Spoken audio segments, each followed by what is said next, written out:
잘 지냈습니까? 예, 안녕하세요. 예, 이번 주는 우리 불교에서 아주 중요한 정진 주간이죠. 아시다시피 음력 2월 8일이 출가절이고 음력 2월 15일이 열반절인데 그 일주일 동안을 우리가 출가에서 열반까지라는 의미를 되새겨서 정진 주간이라고 부르죠. 그래서 오늘은 그 정진 주간을 맞이해서 좀 민감한 주제일 수도 있겠는데 출가를 토론 주제로 정했습니다. 뭐 아시다시피 우리 불교 인구 감소가 큰 문제고 뭐 그와 더불어서 이 출가자 감소 문제가 우리 불교에서는 아주 큰 문제로 지금 대두되고 있는데 참 큰 문제인 것 같습니다. 제가 생각해도 일단 어떤 얘기인지 한번 영상을 보고 시작해 보시죠. 이기적 욕망에서 나눔으로 참 삶을 위한 여정, 출가. 집착하는 마음으로부터 벗어나 참 자유를 얻겠노라 선언하는 출가자들. 하지만 갈수록 줄어드는 출가자의 수. 한국 불교의 미래는 어둡기만 한데 2017년 종단 최초로 출가자 모집 광고가 등장하고 2018년에는 은퇴 출가를 허용했지만 사찰에선 어린 행자의 모습을 볼 수가 없다.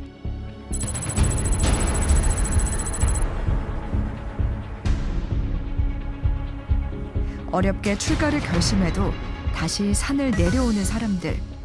그들이 출가를 포기하는 이유는 무엇일까? 불교의 미래가 걸린 승가의 운명. 과연 어떻게 될 것인가?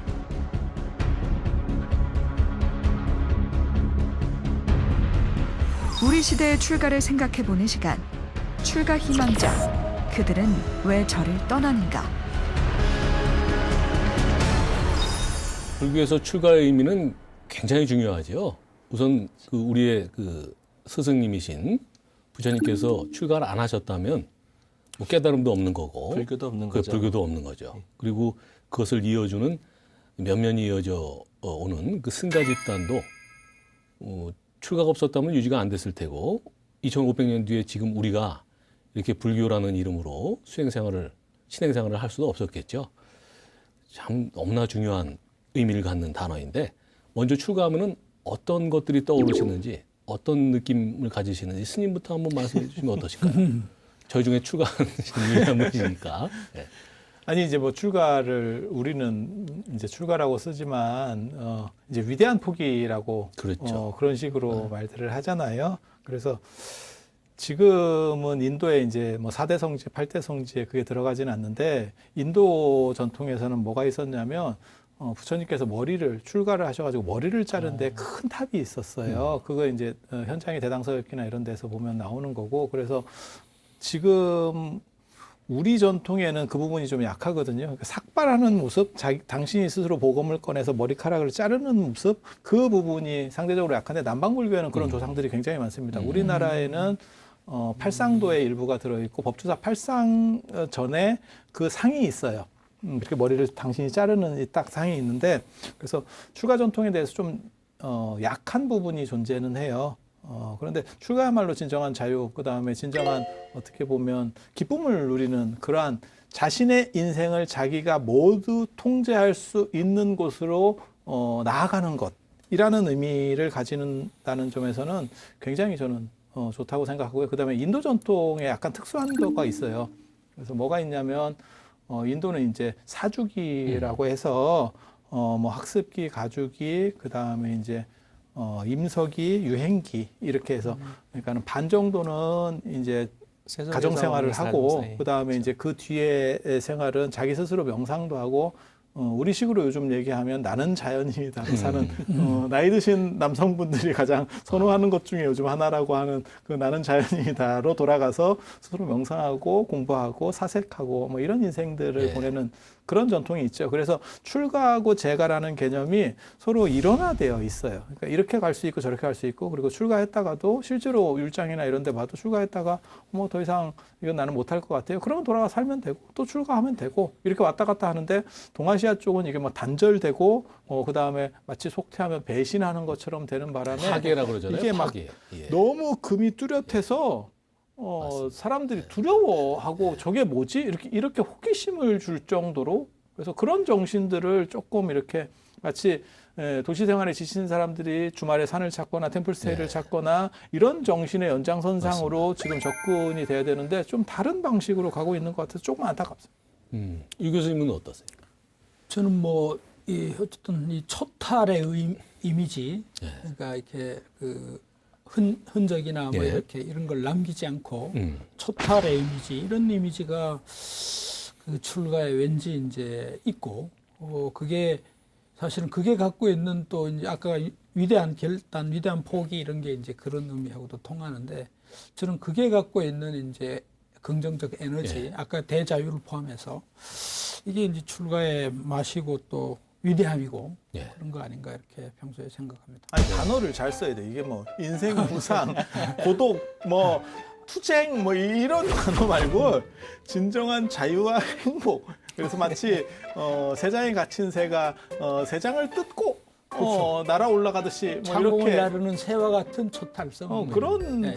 그런 쪽의 생각을 해야 되는데 그런 이미지가 이게 유교 세대를 거치면서 그러니까 유교 시대를 거치면서 굉장히 좀 안 좋게 가정 생활이라고 하는 윤리 기준으로부터 벗어난 그다음에 무분무군 그러니까 군주에 대해서도 책임 의식이 없고 가정에 대해서도 책임 의식이 없는 사람들의 집단 뭐 이기적 집단 이런 식으로 자꾸 규정을 해놔가지고 쓸쓸 고독 뭐 이런 거랑 연관 단어가 성립이 돼요. 그래서 그런 부분들을 좀 지양하고 그다음에 이게 재밌고 활력 있고 뭔가 자기가 하고 싶은 거를 다 구현할 수 있는 어떻게 보면 예술가적인 약간 광적인 삶. 미쳤다는 뜻은 아니고 자기가 좋아하는 것에 몰두할 매니아적인. 수 있는 스님께 덕후적 삶. 그 말씀을 주시니까 스님께 좀 신뢰되는 질문일 수도 있고 좀 우문일 수도 있겠는데 지금 출가하신 것을 당연히 잘하셨다고 생각을 하시죠? 지금 출가를 고민하고 있는 우리 시청자분들께 굉장한 한 말씀. 출가를 생각하시죠? 안 했으면 뭐 하고 살았겠습니까? 이거야말로 그 말로 대신 아니 저는 그리고 늘상 말씀드리는 게 있어요. 제 주변 분들에게 저는 언제나 속태에 대한 생각을 가지고 있다. 늘상 그렇게 생각해요. 그래서 마음에 안 들면 언제나 그만둘 용의가 있다. 그래서 자기가 좋아하는 그 힘을 유지할 수 있을 때까지 출가를 하면 된다라는 생각은 해요. 아, 그리고 그 예. 힘을 지금 유지하고 있는 거고 네. 그리고 저는 제가 늘상 입버릇처럼 말하는 게 사는 게 너무 힘들어라고 하지만 제가 또 다른 방식에서는 뭐라고 얘기하는 거냐면 그래도 나는 삶의 만족도는 굉장히 좋아. 왜? 내가 선택한 힘든 것만 그렇죠. 취해서 하고 선택하지 않은 취함이라는 게 저한테 거의 없어요. 그래서 저는 무슨 생각하냐면 내가 직장 생활을 하면 할 수 있을까? 그거는 어떤 노동 가치를 위해서 주어지는 힘든 거고 제가 지금 힘들다고 말하는 거는 제가 스스로 무언가를 만들어내기 위한 그렇죠. 힘든 거고 그거는 보람과 연결되는 다르죠. 힘듦이거든요. 네, 네. 그래서 그런 식으로 생각하면 이 출가에 있어서의 만족도는 굉장히 좋습니다. 저를 예. 출가 홍보대사로 써도 될 건데 종단에서 또 그렇게 안 쓰고 오늘 아주 스님께서 좀 활약을 좀 해주시기 바랍니다. 우리 박 교수님은 어떤 생각 가지고 계세요? 뭐 저는 사실 이제 출가에 대한 생각은 해본 적이 없어요. 진짜로 이제 출가인연은 없다라고 생각을 했어요. 네. 출가인연은 없다라고 생각을 예. 했고 다만 이제 스님들 모시면서 이제 다른 사람들보다 훨씬 더 많이 이제 스님들하고 가까이 살면서 느꼈던 거는 이게 새로운 출발이 될 수 있겠구나라는 생각들은 좀 많이 해봤습니다. 그러니까 어쨌든 포기일 수도 있지만 어떻게 보면 이제 뭐 자연스레 말씀하셨던 것처럼 이제 새로운 선택을 하시고 그 길을 가는 첫 번째 출발 지점이 출가라는 생각이 들기는 했었어요. 그래서 그렇게 이제 남들과 다른 어떻게 보면은 이제 일상적이지 않은 삶을 선택해서 나가시는 분들이기 때문에 그 자체로 존경스럽다라는 생각들을 네. 하고 있었고 잘 모셔야 된다라는 생각을 하죠. 그래서 예, 그러시군요. 이 출가라고 하는 게 이제 지금 말씀하신 대로 아주 가슴 벅찬 그런 의미가 있는 건데 현실적으로 우리 불교계의 출가자 수가 감소해서 큰 고민거리가 되어버렸죠. 어떤 면에서는 또 이걸 공개적으로 얘기하는 것 자체를 꺼리는 분들 또는 굉장히 뭐라 그럴까요? 터부시하는 지금도 정확한 숫자는 비공개입니다. 중간에서는. 그렇군요. 그런 분위기도 있어서 참 조심스러운 문제이긴 합니다만은 그래도 붓다 인사이드가 얘기 안 할 수가 없죠. 이 출가자 감소 문제를 도대체 어떻게 바라봐야 되는지 참 할 말이 참 많죠. 할 말이 참 많은 주제인데 스님께서 다시 한번 좀 어떤 왜 이런 한마디로 왜 이런 현상이 일어난다고 생각하세요? 물론 한마디로 정리하실 첫 수는 없겠지만. 번째 이유는요, 제가 보기에는 출가가 단절이라는 아까 그 얘기, 그래서 인식을 많이 줘서 그 다음에 안 그러면 무슨 뭐 실현, 뭐 집을 등지고 막 이런 식으로 해서 네. 너무 고답적인 거나 그런 폐쇄적 이미지를 주는 거예요. 그러니까 그렇죠. 지금 젊은 분들 같은 경우는 자기의 인생을 위해서 투자하기 위해서 결혼도 포기하고 어떤 특정 부분에 대해서 열정을 쏟는 분들이 많은데 그런 분들이 출가에 대해서는 별로 생각을 안 하는 거예요. 그래서 그런 문제가 하나 있고 그 다음에 이제 그거는 들어오는 진입 장벽의 문제라고 생각을 하고요. 그 다음에 더 본질적인 문제는 스님들이 매력과 낭만이 없어요. 그러니까 이게 돈이 없지 가오가 없냐. 사실 그 생각을 늘상 해야 되는데 돈도 없고 가오도 없는 듯한 모습을 너무 보이는 거예요. 그러니까 사람들이 볼 때 아니 그게 돈의 가치는 아니에요. 요즘 젊은 분들이 직업을 선택하는 데 돈의 가치가 아니고 나를 구현할 수 있느냐에 대한 부분이 상당히 있는 거거든요. 매력이 좀 떨어져 보여요. 네. 자신감이 그래서 없어 보여요. 낭만이 있어야 돼. 제가 스님들한테도 승가대에 있으면 스님들한테도 늘상 수업할 때 얘기하는 게 얼굴이 너무 칙칙하다. 자기가 좋아서 선택하는 사람의 얼굴 모습이 아니다. 제가 그 얘기를 하거든요. 그리고 왜 그러는지는 모르겠는데 이게 유교를 거치면서 너무 상명하복적 구조에서 자율성이 떨어지는 그런 억압적 구조를 하니까 사람들이 계속 눈치를 봐요. 그래서 그게 몇 년을 거치니까 눈치만 늘고 자기 주관도 뚜렷하게 말하지도 못하고 하는 그래서 그런 거를 행자 때도 이렇게 딱 보고 있으면 그게 행자 때가 더 심하거든요. 그러면 이걸 내가 해야 될까? 이런 생각들을 하게 그렇죠. 되겠죠. 자유롭기 위해서 출가하는 건데 그러니까 현실이 부처님은 한 반대로. 분이 시작하신 거잖아요. 그 한 그렇죠. 분이 멋과 낭만이 있었던 거예요. 그러니까 젊은 사람들이 보고 야, 나도 저거 해야겠어. 아이돌 왜 사람들이 아이돌이 되려고 하는 거냐면 아이돌이 멋있거든. 멋있고 돈도 많이 번데 성공만 하면 야 저거는 그렇죠. 다 되는 거야.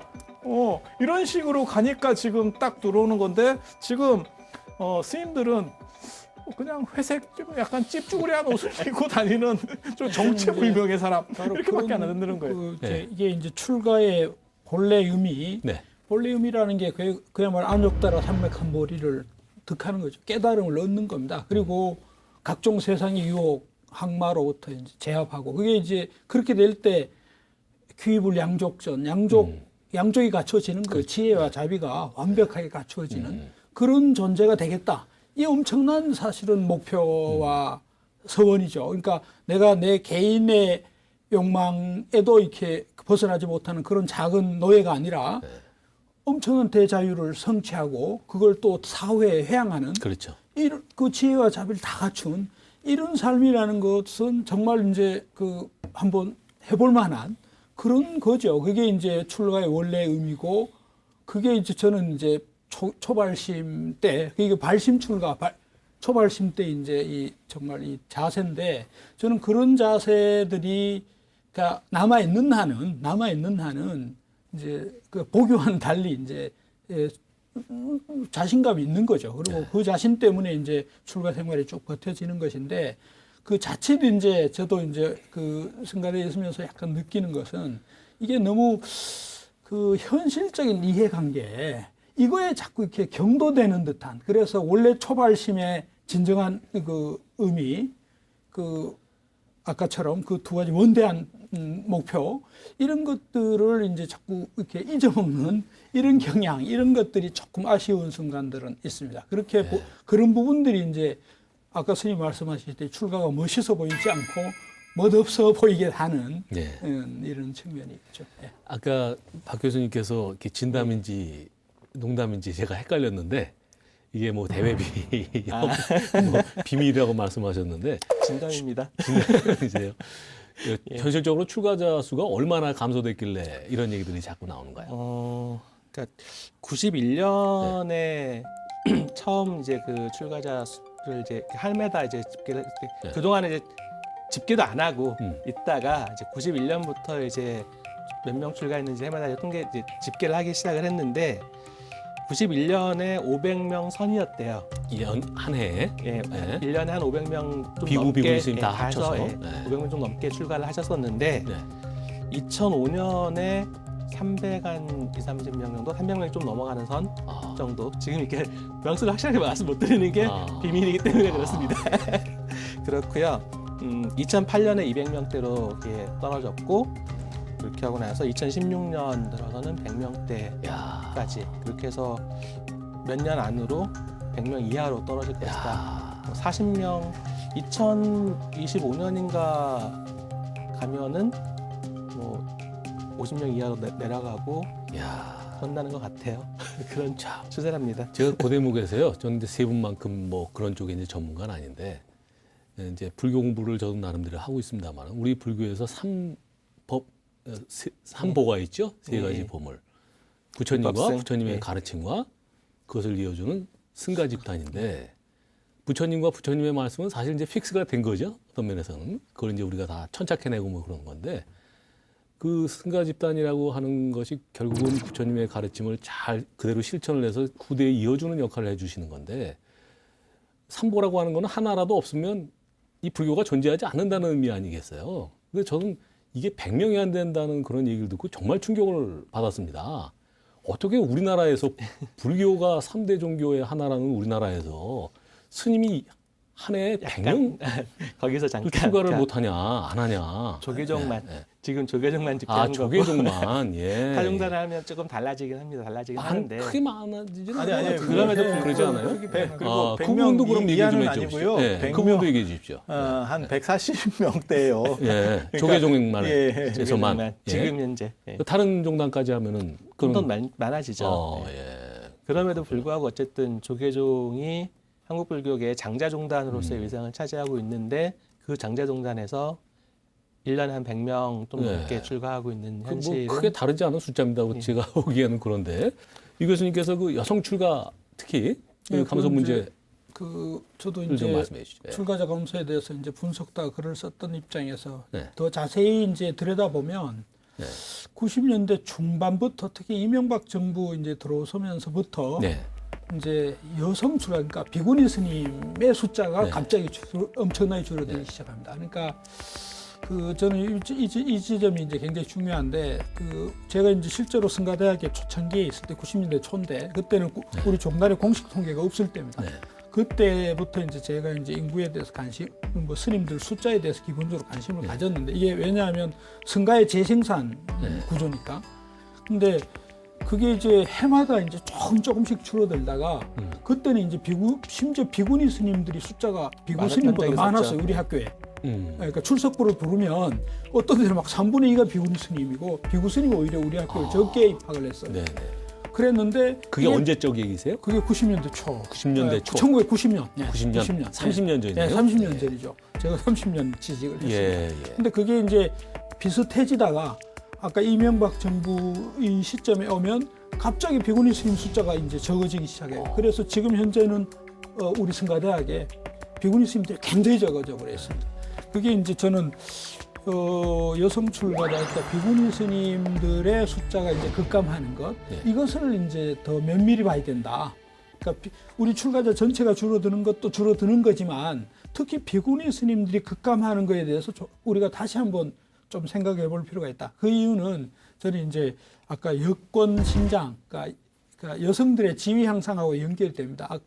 그 지난번에 그렇죠? 한번 네. 저희들이 다뤘습니다만 이 사회학적으로 보면, 사회 구조적으로 보면 수명이 연장되고 출산을 적게 하면 여성들이 그 남는 시간에 자립을 해야 되기 때문에 이 여성의 자립 요구가 굉장히 커져요. 그러면서 여권 신장이 이루어지고 사회 진출의 기회를 자꾸 찾게 되고 이렇게 되면서 여건이 올라가거든요. 그래서 우리 사회는 지금 여성 권리, 지금 양성평등 정도가 아니라 여건이 엄청나게 신장돼 있어요. 바로 그것은 뒤집어서 얘기하면 여성 차별적이고 여성 종속적 분위기를 견디지 않는다는 거예요. 그걸 거부한다는 거죠. 그러니까 우리 가정으로 얘기하면 전통적인 그 가부장제, 권위주의 이런 것들을 여성들이 수용하지 않아요, 이제. 그런데 우리 절집에서는 아직도 그런 게 굉장히 좀 강하게 좀 남아 있다라는 거예요. 그러다 보니까 지난번에 우리 뭐 비구 그렇죠. 신가의 얘기했었죠. 불평등 예. 얘기를 한번 했었는데 그래도 다른 나라보다는 상대적으로 우리나라 그렇죠. 비구니 스님이 권리를 많이 누린다고 얘기를 했었는데도 그렇죠. 네. 그렇구나. 그럼에도 불구하고 현실적으로는 지금 현재 이 남녀 평등의 그 정도를 우리 이제 불교가 못 따라가는 측면이 저는 있다. 그래서 그러니까 그러지 않으면 왜 비구니 스님들이 하필이면 그렇게 적어져야 되느냐 이런 문제가 있고 또 하나는 그 이제 여성 그러니까 아이들이 혼자 혹은 2명 살잖아요. 그러니까 가정에서 공주로 크는 거예요. 거의. 그 최고로 귀하게 키운 거죠. 아마 변호사님도 마찬가지일 겁니다. 공주처럼 키워요. 그런데 우리 이제 그 절집에 들어와서 최초 행자 생활 이건 엄청나게 이 힘든 너무 과제. 떨어지는 거예요, 이게. 천당에서 지옥으로 떨어지는 것 같은 거의 느낌. 고행 수준이죠. 네, 고행 수준이죠. 그러니까 비루지가 삼천척에 팍 떨어져요. 예, 그걸 못 견딜 수가 저는 있다. 그래서 차제 뒷부분에 얘기하겠지만 네. 이 행자 생활 조건 이런 것들을 좀 저는 개선하지 않고는 이게 문제가 안 해결이 되지 않는다. 이 부분 관련해서 이제 뭐 전통적으로도 사실은 좀 불교가 좀 남성 중심적인 그런 어떤 문화들을 가져와고 한국 불교가 그랬었고 이게 이제 아까 말씀하셨지만 이제 현실적으로 지금 이제 출가하시는 분들을 놓고 보면 대략 한 7대3 정도 비율이에요. 그러니까 이제 비구니 스님이 7, 아니. 비구 스님이 7, 비구 스님이 7, 비구니 스님이 3. 3. 이 정도니까 이게 이제 성차가 굉장히 크게 벌어지고 있는 거죠. 그렇다라고 하면은 기존의 남성 중심적인 그런 문화가 더 강화될 수 있는 여지가 그러네. 굉장히 커진다라는 그쪽에 악순환이네요, 부분도 좀 말하자면. 있습니다. 아니라니까 이게 자꾸 비구와 비구니의 관계로 보는데요. 거기서 더 큰 거는 비구니와 비구니의 관계라니까요. 그러니까 지난주에도 그런 말씀을 하셨죠. 이게 포인트예요. 그러니까 비구니 스님들 중에서 연세 많으신 분들이 더 보수적이에요. 예, 예. 남성들보다 맞습니다. 더 예. 보수적이에요. 그래서 그러니까 비구 스님 사찰에 왔을 때 행자가 왔을 때 처하는 상황하고 비구니 스님 사찰에 네. 여성이 갔을 때 처하는 상황의 이 맞아요. 개입이 훨씬 큽니다. 맞아요. 그래서 그걸 못 견디는 그 거예요. 부분도 있어요. 사장님 지금 말씀 주셨으니까 지금 우리 출가자 감소 문제를 얘기하고 있는데 그것과 또 연관되어 있는 문제이기도 한데 그 스님들의 고령화 현상 지금 그걸 얘기 안 할 수가 없는데요. 지금 시골 사찰에 가면 젊은 스님을 거의 찾을 수가 없다고 그러더라고요. 어떠세요? 그 고령화 문제는 스님들 고령화 문제. 출가 인원은 적고 줄어들고. 그다음에 지금 계시는 분들은 안 돌아가시고 그러니까 우리 한국 사회도 비슷하죠. 지금 그렇죠. 네. 똑같은 상황에 그렇죠. 사회 우리가 축소판이 봉착하고 있는 저출산. 거죠. 그리고 이게 정년제가 있어야 돼요. 아무리 이게 뭐 수행자든 스님에도 전문직이든 정년. 예 있어야 돼요. 그러니까 교구본사 주지는 가톨릭은 정년이 있어요. 카톨릭은 그래서 있어요. 이제 교구본사 그것도- 주지는 70 이상이면 못 하게 돼 있거든요. 그것도 일리 근데 있는 말사는 그게 없으니까 그냥 돌아가실 때까지 하는 거예요. 그러면 무슨 일이 벌어지냐면 모든 생산 가능한 것들이 다 파괴가 됩니다. 왜냐하면 그 어른은 예전에 절약하면서 그냥 형광등 한 개 켜고 사는 정도로 삶을 유지하면 신도금 뭐 아무것도 없어져요. 그래서 이제 전체가 피폐해지는 상황들이 벌어지는 거죠. 그분은 이제 우리 종단에서도 아마 자각을 굉장히 깊게 하시는 것 같고요. 그래서 정책적으로 그 문제를 어떻게 해소할 거냐. 그래서 70세 이상 스님들한테는 굳이 이제 월사 주지직을 안 하시고 이렇게 계실 수 있는 이런 방안들을 만든 다음에. 근데 저게 법적- 대책이 굉장히 어려운 게 무슨 문제가 있냐면 어느 정도 이상의 그러니까 위치가 없는 분들은 그나마 좀 나은데 어느 정도 위치가 있는 분들은 그걸 놓고 어떤 수용 시설이나 쉽게 말해서 집단 시설로 들어가게 되면 그게 자기가 현직에 있을 때하고 없을 때의 온도 차이가 굉장히 크거든요. 그래서 그거를 감당할 수가 없으니까 당신들이 양보를 해야 되는데 양보하는 법안들이나 이런 것들이 통과가 될 수가 없는 구조가 반복되는 거예요. 조금 얘기를 바꿔가지고 뭐 이제 결국 이게 대책의 문제고 정책의 문제인데 출가 장려 정책에 대해서 한번 얘기를 해보려고 그러는데요. 가장 먼저 지금 떠오르는 게 은퇴 출가 제도라는 거죠. 이게 2018년 1월부터 시행이 됐으니까 한 2년 남짓 됐는데 뭐 더 제가 설명을 안 드려도 그 은퇴 출가 제도라는 그 말 자체가 굉장히 좋은 취지에서 시작이 된 건데 또 여기에 대해서 회의적인 목소리도 많이 있죠. 전에 어떻습니까? 어떤 네. 부분이 있었냐면요. 아마 90년대 후반으로 제가 기억을 하는데 그때 KBS 사장을 하시던 분이 이제 정년을 하시고 출가를 하려고 했는데 조계종에서는 출가를 못 하셨고 이제 연세가 많으셔가지고 출가를 못 하셨고 50세가 넘으면 안 돼. 예, 그런 부분도 있고 그다음에 이제 가족을 처리해야 되느냐 마느냐 이제 이런 게 그러니까 지금은 아마 사회가 좀 독신이고. 바뀌어서 가족 처리를 하는 게 그렇게까지 큰 문제가 없는데 이제 결혼식 시킬 때 자녀분 결혼시킬 때가 이제 문제가 걸리는 거예요. 그래서 그런 것 때문에 결국 그분이 태고종으로 출가하신 게 있는데 그러니까 사회적 경험이 충분하고 어느 정도 경제력이 있는 분이 사찰에 들어와서 이제 나는 자연이다로 살고 싶은 분들이 기여할 수 있도록 해보겠다라고 하는 게 이제 은퇴 출가의 그렇죠. 네. 기본적 목적이라고 보면 되는데 실제로 이게 이제 문제성이 될 수 있는 게 이제 50세가 넘고 65세 되는 분들이 출가하면 조금만 지나면 이제 다 사찰의 부담으로 돌아오는 그렇죠. 거죠. 이제 복지라든지 그렇죠. 안 그러면 이제 부양자로 어떻게 보면 예. 보호해야 될 대상으로 돼버리니까 이걸 어떻게 처리할 거냐.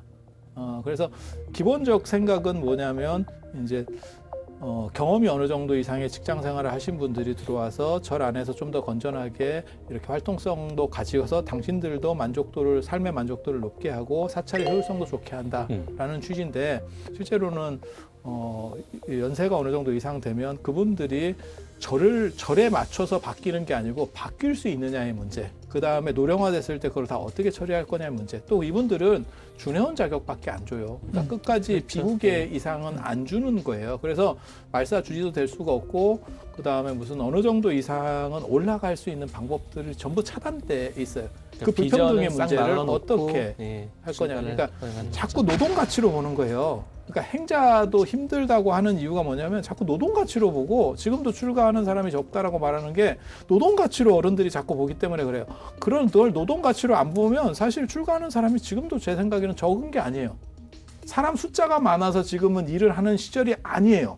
그리고 이제 이제 아까 이제 멤버십 얘기를 했는데 구성원으로서의 이제 멤버십으로 인정하기에 이제 현실적인 생활이라든지 나이라든지 이게 안 맞는 거예요. 네네.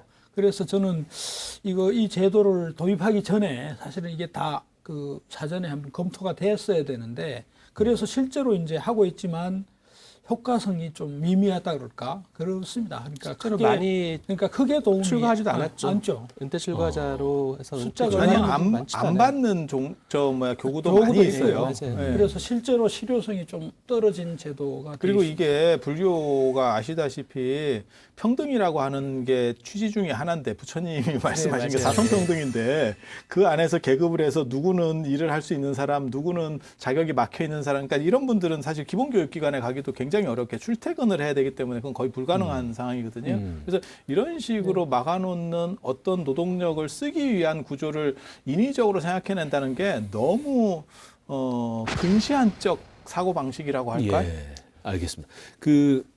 조금 얘기를 바꿔서 이제는 그에 비해서 지금 실효를 거두고 있는 게 단기 출가 제도죠. 단기 출가 제도인데 가장 모범적인 사례로 꼽히는 게 우리 스님 계신 월정사의 단기 출가 학교. 제가 하는 건 아니고요.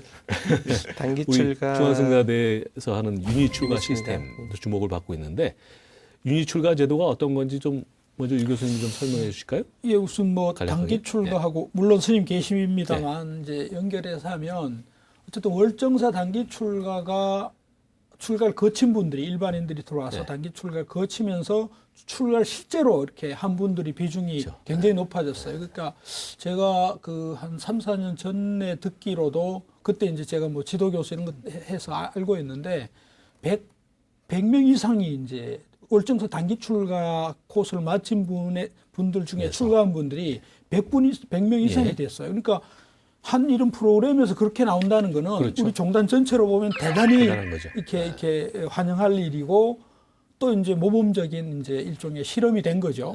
그래서 이제 우리 예컨대 우리 성가대학 같은 경우에도 그렇다면 저게 된다면 우리 학교에서 이렇게 실험을 좀 해볼 수도 있다. 그렇게 해서 이제 만들어진 게 유니버시티하고 출가해서 유니출가 이렇게 네. 만들어서 그러니까 그리고 이제 또 하나는 이건 말하자면 4년 출가하는 건가요? 그렇죠. 아. 그러니까 이게 4년 우리 학교가 4년제 대학이니까 그리고 예비생으로 4년을 이제 다닐 수 있는 학교거든요. 물론 뭐 계를 받은 분도 다닙니다만 그 예비 스님들이 다니고 졸업하면서 이제 계를 받는데 바로 그걸 활용해서 4년 동안 이제 우리 스님들처럼 다니는 거예요. 예비승으로. 그리고 졸업하면서 이제 출가를 할 수도 정식으로 있고 계를 정식 받을지 출가를 할 수도 있고 말지를 아니면 판단하는. 취업해서 사회로 그냥 나갈 수도 있는 그런 이제 기간을 우리 학교에서 이제 만들어 주는 거죠.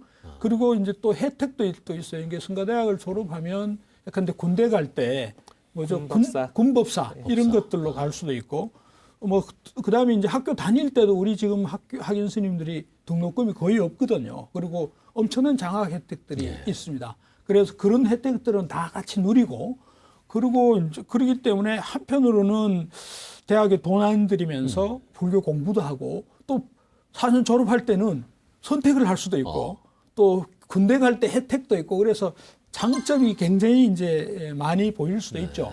그래서 월정사 단기 출가와 같은 그런 효과를 낼 거다라고 이제 기대를 하고 이제 실제로는 했는데 그 실효성이 그렇게 많지는 우리도 홍보가 않고 잘 안 있습니다. 돼서. 그러니까 홍보 문제도 있고 실제로 저는 이제 우리 학교가 뭐 김포 이런 데도 있는 것도 있고 그래서 이게 우리가 뭐 조건이 나쁘거나 뭐가 안 돼서가 아니라 선택을 선택하는 자들이 선택을 할 비전의 문제도 좀 네. 있어요. 그러니까 졸업하면서 그러니까 이제 출가자로서의 이제 삶을 사는 것이 바람직할 거다라는 판단이 들 수 있는 어떤 롤모델들이 있으면 그럴 뭐 충분히 고려할 부분이고 그 다음에 그게 아니더라도 그러면 그냥 일반 대학처럼 졸업하고 난 다음에 사회에서 제가자로서의 삶을 살아간다라고 했을 때 그러면 이제 제가자로서의 삶을 살아갈 때 뭔가 도움이 될 만한 어떤 비전을 승가대학교가 좀 가지고 있으면 충분히 이제 아니 그래서 볼수 이제 우리 있는데 그게 학교 좀 이제 약하죠. 복지학과 같은 게 복지사 자격증, 뭐 템플스테이 자격증, 상담사 자격증 이런 것들을 준다라고 이렇게 어쨌든 홍보를 했는데도 물론 이제 홍보가 다 안 탓도 있지만 그런 것만 가지고도 안 되는 또 뭔가가 있다라는 생각도 없지 않아 있습니다. 제가 얼른 드는 생각이요. 뭐 전 이제 이 네 명 중에서 가장 이제 그 제가의 속성이 강한 사람으로 저 스스로 이제 생각이 되는데 경제 원리가 작용하는 것 같아요. 뭐 단순하죠. 출가하는 게 개인적으로 생각하기에 밖에 있는 것보다 낫다라고 생각이 들어야 출가를 하는 거겠죠. 그렇지 않고서 출가하는 이유가 뭐가 있겠습니까? 근데 그런 과연 유인들이 지금 워낙 이제 사회가 뭐 편리해지고 뭐 재밌는 것도 많고 유혹이 많은데 굳이 그걸 버리고 고행 비슷한 그런 행자 생활로부터 시작을 하겠냐. 뭐 누가 봐도 그런 걸 기대하기는 참 힘들지 않냐. 뭐 그런 생각이 들고 그걸 아니, 넘어서는 뭐가 있어야 되지 않냐 이런 생각이 드네요. 고행이나 이런 거 아니라니까 생각보다 이게 요새는 저기 행자분들을 굉장히 잘 모셔야 돼요. 그래요. 생각보다 즐겁고 행복한 거예요. 그 스님 이제 그 이게 말씀을 주셔서 제가 지금 드리고자 하는 말씀이 그런 말씀인데 밖에서는 그렇게 오해를 한다는 거죠.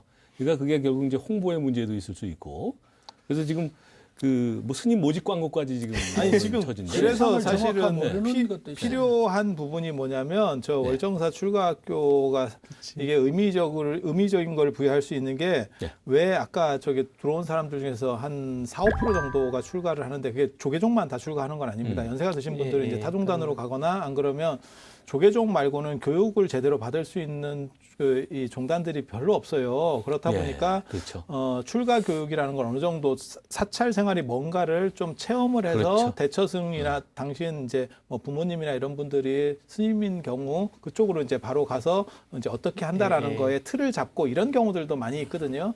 그런데 이게 지금 출가교가 굉장히 중요한 거는 출가할까 말까, 그 다음에 저게 뭘까에 대해서 관심 있는 사람들이 와서 한번 체험해보고, 이건 해도 되고 안 돼도 되겠다. 이게 철저하게 선택권을 준다는 거예요. 그래서 이게 정상적으로 종단이 돌아가면 권역별로 하나 정도는 있어야 돼요. 강원도에만 있는 게 맞습니다. 아니고 예. 권역별로 뭐 전라도권에 하나, 충청도권에 하나, 그 다음에 영남에 하나 정도씩은 있어서 사람들이 자유롭게 왔다 갔다 하고 체험도 하고, 그리고 저는 월정사 출가학교는 약간 그나마 이렇게 좀 더 뭐라 할까 좀 이렇게 약간 빡센 쪽이거든요.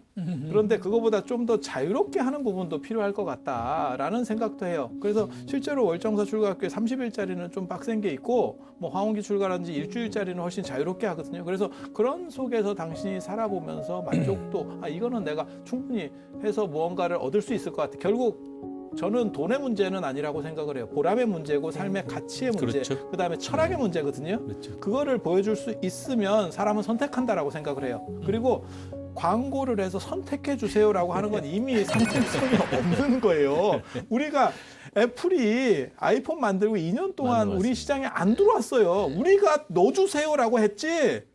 맞아요. 걔네가 우리가 넣어줄 테니까 팔아. 너네가 좀 사줘라고 하는 게 아니에요. 우리가 좀 그리고 지금도 애플이 새로 모델을 공개할 때 1차 공개지를 어디까지 할 거냐 가지고 사람이 초미의 관심을 가지거든요.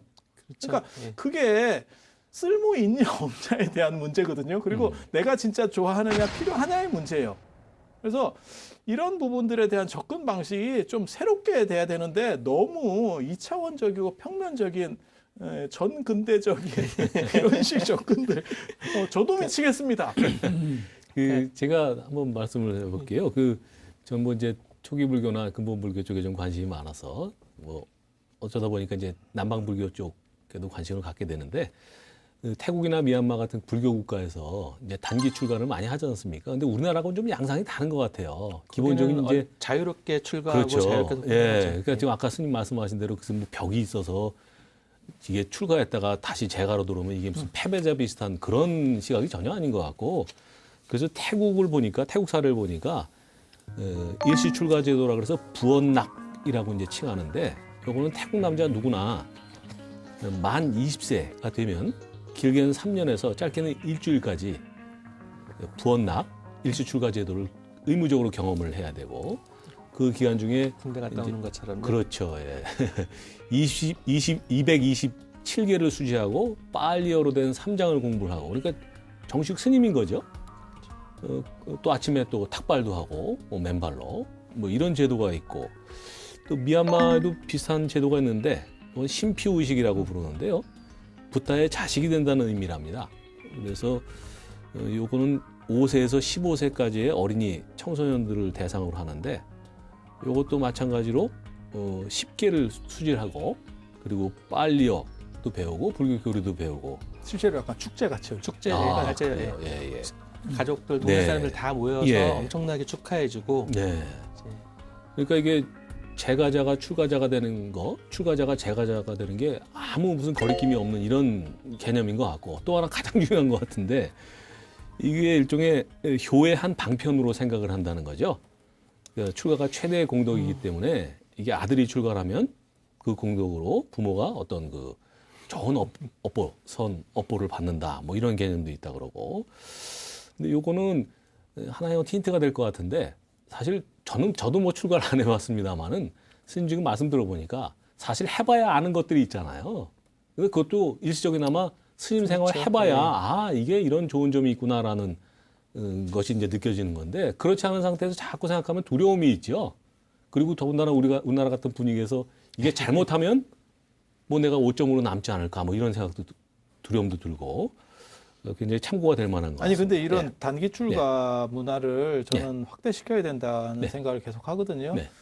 전에 사실 청년 출가라는 게 교육원 중심으로 해서 미왕사에서 몇 차례도 했었고 저도 그때도 관여를 했었었는데요. 그런 식으로 뭔가 벽을 허무는 게 일단은 있어야 되고 단절이라고 하는 지금 네. 방송에서 보는 것처럼 뭐 이렇게 계속 단절되는 것 같은 그 이미지 굉장히 안 좋고요. 그리고 현대 사회에서는 우리 전에 명상문화 할 때도 했었잖아요. 사람이 지칠 수 있어요.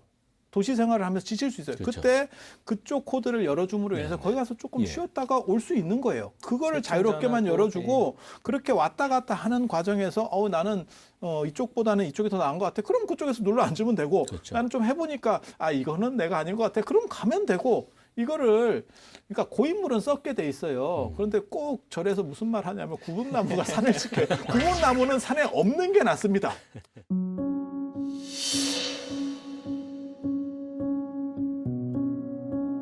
뭐 때문에 출가를 했나? 그러니까 결론은 자유를 추구했어요.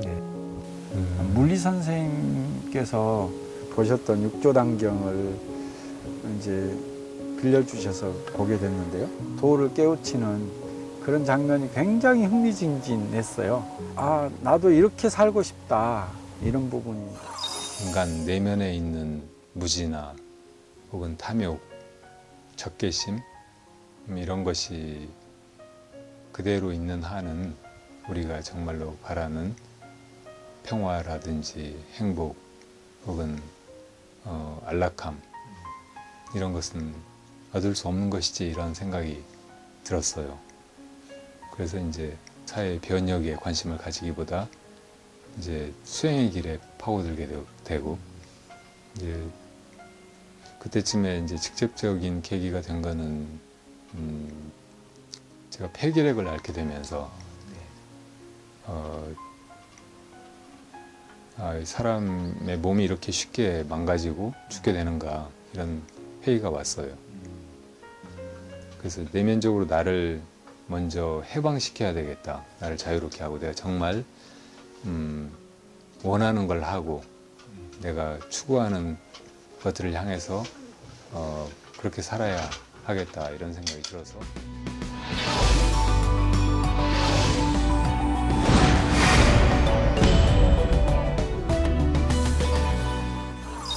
저희가 오늘 그 출가 장려 얘기를 하고 있는데 사실 출가 장려만큼 또는 뭐 그보다 더 중요한 게 출가 희망자들을 잘 관리하는 거죠. 특히 정식 승려로 입문하기 전에 행자로 계신 분들에 대한 그 교육 시스템이 참 중요하다고 생각이 되는데 실제로 출가를 하고도 행자 기간을 마치지 못하고 하산하는 비율이 꽤 높다고 합니다. 어떻게 됩니까, 그게? 3분의 1 정도? 와, 대단합니다. 예. 네, 그러니까 뭐 예. 불황연구소에서 네. 2011년부터 15년까지 한 5년 동안 이제 행자 교육 과정에서 이제 퇴사하신 분들을 비율을 대충 잡으니까 26% 정도 됐다고 그러고 직할교구 같은 경우는 뭐 30% 넘어섰다는데 뭐 직할교구뿐만 아니라 사실 30% 넘어선 교구들이 꽤 있었다고 그러는 것 같아요. 뭐 이제 저를 떠나는 이유 뭐 이제 스님께서 더 잘 아시겠지만 일단은 이제 계속 얘기 나왔던 그 예. 불합리한 명령이라든지 네. 강압적인 분위기 이 굉장히 좀 많은 분들이 이걸 지적을 했었고 그다음에 이제 사실은 이제 출가자가 되기 위해서 가장 기본적인 소양 교육을 받는 시기잖아요. 그래서 네. 어떻게 보면 가장 잘 가르쳐야 되는 가장 교육이 중요한 시기인데 생활 지도부터 안 되는 그러니까 교육과 관련되어 있는 시스템이 안 되어 있다라고 하는 것도 이제 사실은 이제 퇴사하게 되는 이유 중에 굉장히 큰 이유였고 다른 행자분들이랑 서로 마찰이 생겼다라든지 마찰. 예. 이런 것들 그다음에 이제 그 노동력으로만 인식하는 이제 과도한 인력 아까 장 선생님 말씀하신 예, 이런 부분들이 이제 주로 퇴사하게 되는 이유들이었다. 뭐 이렇게 조사가 되고 있는 것 같습니다. 그러니까 이게 어떤 문제가 반복되는 거냐면요. 나 때는 말이야. 나 때는 말이야. 우리 때는 뭐 3년 동안 뭐 설거지하고 나무하고 물 길었어. 뭐 이런 생각들이 있으니까 그러니까 그거 있잖아요. 닭도 알을 품어본 닭이 또 다른 닭의 알을 생산하고 그다음에 품을 수 있는 거잖아요. 그렇죠. 당신들이 그걸 겪어보지 못한 거예요. 그러니까 어떻게 대우를 해줘야 될지를 몰라요. 그러니까 개인한테 맡기는 게 아니고 이건 종단 차원에서 제도 속으로 편입을 해야 돼요. 그래서 처음에 들어오신 분들을 그렇습니다. 단순 노동력이나 허드렛 일을 하면서 너희가 얼마나 버티는지를 보겠어가 아니고 그것이 잘 발현될 수 있도록 그것을 물꼬를 터줘야 되는 그러니까 뭐 행자원을 만든다든지 이런 식으로 해서 교육 중심 그다음에 사찰 생활 문화를 이해할 수 있는 중심으로 가야 되는데 그냥 각 개개의 사찰들에서 허드렛 일밖에 할 수 없고 교육을 받을 수가 없어요. 왜냐하면 주의 스님밖에 안 계시는데 그리고 당신은 교육자가 아니었기 때문에 어떻게 교육시켜야 되는지를 몰라요. 마치 네. 한글을 맞아요. 내가 쓸 줄 안다고 그래서 한글을 외국인에게 교육시킨다는 그렇죠. 다른 문제는 문제죠. 완전히 다른 거거든요. 네, 다른 문제죠. 그러면 국문학과하고 국어교육과가 있을 필요가 뭐 있어요. 그냥 국문학과 하나만 있으면 그렇죠. 되지. 그래서 이런 말도 안 되는 일이 지금 계속 반복되고 있어요. 그리고 더 문제는 지금 나가는 그 30%가 오히려 더 좋은 쪽이에요. 그러니까 어느 정도 이상의 양질의 사람들은 이건 못 참겠어라고 나가는 거고 그렇게 그런 억압에 참을 수밖에 없는 사람만 더 남는 거예요. 소위 그 악화가 양화를 구축한다는 그 말이 생각이 나네요. 저도 이제 아까 두 분 말씀 이제 종합하면서 좀 대책적으로 생각을 해보면 이게 초발심 때 아까 그 양족존을 이루겠다는 아주 위대한 이제 포부 그걸 가지고 이제 삭발 염의를 하시고 어쨌든 행정교육에 들어오시는 건데 네. 아까 스님 말씀처럼 그분들 중에 정말 이제 괜찮은 분들이 속텔난단 나간단 말이 다시 그거는 저는 순전히 조건인 행자 때의 조건이나 적응의 실패 문제거든요. 그건 좀 크게 보면 그 원대한 목표를 방편 때문에 포기하는 거. 저는 그렇죠. 나쁘게 얘기하면 소탐 대실입니다. 우리가 작은 욕심 때문에 큰 자원을 잃어버리는 이런 우를 계속 부담하고 있다. 그런 차원에서 저는 아까 이제 스님 말씀처럼 상설 교육기관을 이제 따로 만들어서 이게 절의 노동력이 아니라는 거예요. 그건 소탐이죠, 소탐. 소탐 그렇죠. 때문에 엄청난 휴먼 캐피탈, 우수한 인적 자원을 우리가 잃어버린다는 거예요. 그래서 저는 인적 자원을 초발심에 아까 원대한 꿈을 가진 우수한 출가자들 그런 분들이 남아 있는 게 우리 불교 전체로 보면 훨씬 큰 이득이거든. 노동력보다도 노동력은 다른 걸로 어떻게 대체를 하는 한이 있더라도 그래서 저는 그런 소탐 대시를 하지 않으려면 상설 교육기관 같은 것들을 따로 만들어서 반드시 있어야 돼요. 그럼요. 그러니까 그 생활 문화에 대한 철저한 교육이라든가 습이라든가 이런 것들을 충분히 갖추고 위 또 스님으로서의 출가자로서 이념이라든가 위 이런 것들을 갖출 수 있는 이런 이제 교육기관들을 저는 만들어야 된다. 그리고 그것은 저는 교육기관에서 운영해야 되지 절에서 운영하면 안 된다라고 생각을 합니다. 그래서 저는 마침 우리 성가대학이 뭐 종립 그 학교니까 이런 기본교육기관 같은 데서 부설로 행정교육기관을 운영해서 그거 마치고 바로 기본교육으로 연결이 해서 다니신 다음에 이제 계율을 받은 다음에 이제 자유니까 그런 식으로 저는 종단에서 철저히 관리를 해야 된다. 그리고 이미 또 예산도 있고 하기 때문에 각 절하고 굳이 갈등을 일으키고 뭐 직지사 어쩌고 이렇게 할 일이 아니라 저는 이게 중앙승가대학 같은 이런 교육기관에 하고 협의를 해서 거기서 교육은 철저히 시켜주고 이 지원은 종단에서 해주고 이렇게 체제로 갖춰야죠. 부분과 관련해서 보면은 이게 제가 이제 오늘 방송 오기 전에 이제 가까운 신부님이 한 분 계세요. 그러니까 신부님께 여쭤봤어요. 그러니까 천주교는 어떠냐? 신부님 거기도 이제 일종의 독신사역을 하고 출가를 하시는 거잖아요. 신부 그러니까 사제서품을 받는다라는 게. 근데 여쭤보니까 많이 줄었대요. 사제서품 받는 분들이 많이 줄었다. 근데 이제 그건 불교도 마찬가지 아니냐? 뭐 모든 종가 다 마찬가지입니다라고 말씀을 드리면서 근데 이제 왜 그러면 이제 중간에 나가시는 분들, 속퇴하시는 분들은 얼마나 되냐 그랬더니 그건 변화가 없대요. 그러니까 아예 사제서품을 받겠다고 이제 서원하고 들어오시는 분들이 줄어서 문제지 중간에 나가는 사람은 별로 없다. 그건 그 비율은 변화가 거의 없다. 그래서 관리를 잘한다는 얘기죠. 예, 그럼 그 이유가 뭐냐 그랬더니 이제 카톨릭이 굉장히 엄격하잖아요, 조직 문화가. 그러니까 그 엄격한 조직 문화에 적응을 못해서 나가시는 분들이 좀 있고, 그 다음에 결혼 문제가 어쨌든 독신사역 문제가 있으니까 이제 그 문제가 좀 걸려서 나가시는 분들이 좀 있다. 주로 그 두 가지 정도다. 이제 그렇게 얘기를 하더라고요. 그러니까 사실 이제 카톨릭이 이제 신부 사제서품을 받으려면 신학교에서 한 5, 6년 이상 계속 이렇게 교육을 하면서 제대로 관리를 해서 사제서품을 받게 하는 거잖아요. 그러니까 이 부분이 지금 우리 불교하고 큰 차이가 있는 것 같아요. 제가 보기에는 중간에 이렇게 행자기관에 나가시는 분들의 가장 큰 사유는 억압이에요. 그러니까 이유를 제시하는 억압이 아니고 이유를 납득하기 어려운 상황에서 억압. 그리고 또 한 가지는 뭐라고 생각하냐면 비전 제시가, 그러니까 처음에 비전 제시라는 게 있어도, 그러니까 이렇게 큰 걸 그렇죠. 줘도 나중에는 사람이 이렇게 가는데 처음에 비전 제시도 없이 억압만 있는 거. 이거 화두에 가까운 억압. 이게 견디기 굉장히 어렵습니다. 저도 얼마 전에 제가 행자 때 이렇게 같이 있었던 그 원주 스님을 만나서 얘기했었는데 저는 행자 때도 약간 개인적이었었어요. 이런 스타일이었는데 그래서 네가 좀 쉽지가 않았다. 근데 그 양반은 자기가 참아서 막았던 거예요. 저도 알고 있었어요. 근데 만약에 그 양반이 저를 공격을 했으면 아마 못 있었을 겁니다. 지금 바로 그런 부분이 이제 이렇게 그 생활을 상담도 해주고 이렇게 이해도 해주고 이렇게 할 수 있는 완충이 뭐가 있어야 되는데 또 그게 없어요. 우리 행자 지금 현재 교육에서. 그러다 보니까 훨씬 퇴사율이 많지 않느냐. 그렇죠. 이제 예. 교육은 교육대로 그다음에 이제 일종의 상담은 상담대로 할 수 있는 것들이 결합되어 있어야 되는 거죠. 그렇죠. 네, 그리고 단어 하나만 정리를 해드리면 여기 들으시는 분들이 조금 착각을 하실까 말씀드리면 속퇴는 출가하셨던 분이 돌아가는 돌아가시는 거죠. 거고 예. 그래서 퇴사는 퇴사. 회사를 퇴사하는 게 아니고 절에서 나가는 절에서 이제 나가는 그래서 행자분들이 나가시는 거를 퇴사라고 하는 퇴사. 거. 예. 아, 그렇군요. 퇴사. 예. 그 종단의 행자 교육에 관한 명이 있죠. 예. 대부분 잘 있습니다. 모르실 예. 것 같긴 한데 시청자분들께서 거기에 따르면 이렇게 되어 있습니다. 종단 행자 교육은 일상 교육과 인문 교육, 본사 교육, 수계 교육으로 이제 구분이 되어 있는데 3박 4일간의 인문 교육과 수계 교육은 의무이고 예, 그건 종단이 주관해서 하는 그렇죠. 예. 일상 교육과 본사 교육은 전적으로 사찰의 책임으로 되어 있죠.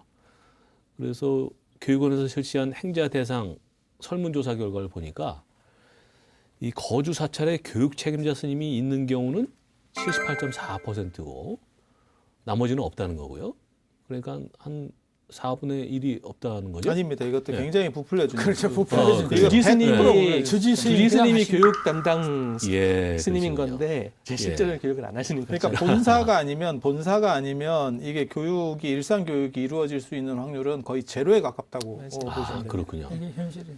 예, 그리고 정기 교육이 없는 경우가 25.7%에 달하고 또 정기 교육은 주 1회가 가장 많고 하루에 한두 시간 정도가 대다수다. 그러니까 이게 네. 특활인 거잖아요. 학교로 따지면은 일주일 내내 다른 거 다 하다가 일주일 딱 네. 1시간 네. 특별활동 하는 거예요. 그거 가지고 아니 이게 제가 월정사 교무로 행자 교육을 시키는 사람으로서 말씀드리면 네. 이것도 쉽지가 않습니다.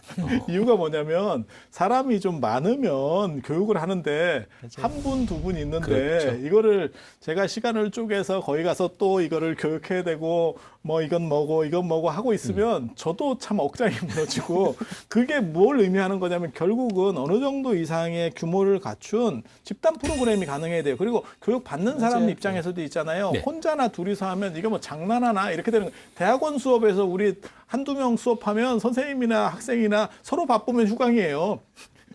이게 그래서 이제 그래서 다음번에 할 뭐 기본 교육하고도 연결됩니다만 이게 교육을 한두 명 이렇게 해서는 저는 안 되고요. 그래서 아까 상설 행자 교육 시간이 필요하고 거기서 집합적으로 그게 효율성 면이나 교육적 효과에 비해서 면에서 볼 때 훨씬 더 유리한 거죠. 그러니까 교육은 교육기관에서 해야 된다. 네. 근데 그게 왜 시행이 안 되는 거냐면 그 얘기가 수십 년 전부터 나왔는데 시행이 안 되는 거는 이분들이 행자를 노동력으로 보기 때문에 미안한데. 그거를 다 걷어서 집단 교육을 시키면 그 기간 동안 노동력을 상실한다라는 개념으로 보고 반대를 하는 거예요. 만약에 그렇다면 정말 그건 문제가 그러니까 있네요. 억장이 무너지는 이유로 반대를 하는 거예요. 그러니까 타당한 이유로 반대를 하면 아 이거는 그 그렇죠. 방식이 예, 맞을 예. 수 있겠어요라고 하겠는데 이거는 너무 사람을 이용 가치로 이게 뭐 물건도 아니고 사람을 목적으로 대야지 사람을 그렇죠. 수단으로 대하는 거는 그거는 굉장히 수준이 떨어지는 사람들에게서 나타나는 사고 방식이거든요. 결국 교육을 필요로 하는 분들한테 교육을 주는 게 아니라 다른 거를 지키고 있는 거니까 이거는 그러니까 일이 교육이래요. 일이 교육. 하심을 하는 교육이래. 중물 들이는 거고요. 네. 그 오늘도 뭐 치열하게 그래서 저희가 물을 안 드리고 싶어서 가겠대. 그 물을 싫대. 그 치열하게 오늘 뭐 또 많은 얘기를 하다 보니까 시간이 또 금방 흘러가 버렸는데요. 출가사 감소 문제와 관련해서 뭐 마무리로 한 마디씩 짧게 좀 해보실까요? 우리 박 교수님 어떠십니까? 이게 뭐 저는 이제 출가자가 감소하는 이유가 이제 뭐 계속 얘기가 됐었지만 이제 출가를 통해서 얻을 수 있는 보상이나 비전이 되게 모호하고 예. 막연하다. 예. 일종의 이제 롤 모델들이 없다라는 게 예. 제일 큰 이유 중 하나라고 네. 생각을 하는데 이제 그런 면에서 이제 출가자들을 출가자답게 그리고 제가자들을 제가자답게 만드는 그런 어떤 모습들을 이제 불교 전체가 이거는 이제 스님들만의 문제도 아니고 제가자들만의 문제도 아니에요. 같이 해야 된다고 생각을 합니다. 그러니까 출가자는 출가자답게 제가자는 제가자답게 서로 여법하게 살아가는 모습들을 보여줘야 되고 이게 이제 사회가 그러다 보니까 일상의 삶들이 굉장히 많이 노출이 되고 있어요. 그렇기 때문에 무슨 척하는 거 가지고는 안 돼요. 정말 진정성 있게 여법하게 이것이 일상적인 모습으로 돌아와야만 자연스럽게 출가자도 들고 재가자들도 신심이 깊어진다고 생각을 합니다. 예, 이 교수님. 네, 저는 이제 어쨌든 출가자라는 분이 이제 복전의 대상이어야 되고, 그래서 무사람들이 출가를 또 희망하는 분들이 그 모습이 좋아서 이제 출가를 하고 이렇게 되는 게 이제 가장 바람직한데, 그렇게 되려면 저는 아까 이제 뭐 행자를 노동력으로 이렇게 하는 것도 문제지만, 실제로 출가한 분들이 많은 대부분의 뭐 종무 행정을 주지직을 산다든지 무슨 사찰 경영을 한다든지 이런 데 많은 시간을 쏟아요. 그 시간에 사실은 아까 스님 말씀처럼 공부하시고 저는 수행하시고, 그래서 정말 존경스러운 스님으로 이렇게 우리 사회에 해양될 때, 그럴 때 복전이 대상이 되는 것이거든요. 저는 우리 한국 불교가 그런 길로 좀 반드시 가줘야 된다. 이게 대단히 이상적인 길이지만 그래도 그 이상적인 방향으로 가야 된다, 이렇게 저는 주장하고 싶습니다. 예. 저는 그 말씀을 드리고 싶어요. 그 탄원 스님께서 예전에 정각원장, 동대 정각원장, 그 당시에 역경원장 이렇게 말씀을 하셨는데, 그때 그런 연설을 하셨거든요. 법당 100채를 짓는 것보다 한 사람을 교육시키는 게 그렇죠. 낫다. 네. 그리고 쪽수가 필요한 건 아니고, 이건 그냥 제 말입니다. 사람 숫자가 많아서 중요한 건 아니고, 영가 형각 스님 얘기에 그게 나옵니다. 뿔 달린 짐승 많을 필요가 없다. 기린 한 마리면 충분하다. 그 기린 한 마리가 전체를 끌어버릴 수 있는 거예요. 그래서 그런 생각들을 가지고 교육에 매진하고, 그 교육에 매진하는 그 후속 세대들에게 우리가 명운을 걸어야 되는 거예요. 예. 연세 드신 분도 그렇고 한국 불교 전체가 명운을 걸어야 된다. 라는 인식을 조금만 더 깊이 해량해 주셨으면 하는 생각을 가져봅니다. 예, 오늘도 뭐 많은 얘기를 했는데요. 부처님은 이제 경전에서 그렇게 말씀하셨죠. 출가하는 형식이 중요한 게 아니라 진정한 수행이 뭐냐, 이게 이제 중요한 문제인데, 문제는 이제 수행이죠. 출가도 결국은 이제 수행을 더 잘하기 위해서 하는 건데, 이게 이제 출가 외적인 문제 때문에 오히려 진정으로 수행을 하고 싶어하는 분들이 장애를 받아서는 안 되겠다는 생각이 들고, 오늘 저희들이 얘기한 것들이 우리 한국 불교에 좀 새로운 아이디어를 줄 수 있는 그런 계기가 됐으면 좋겠습니다. 오늘 수고하셨습니다. 이것으로 마치겠습니다. 네, 네, 감사합니다.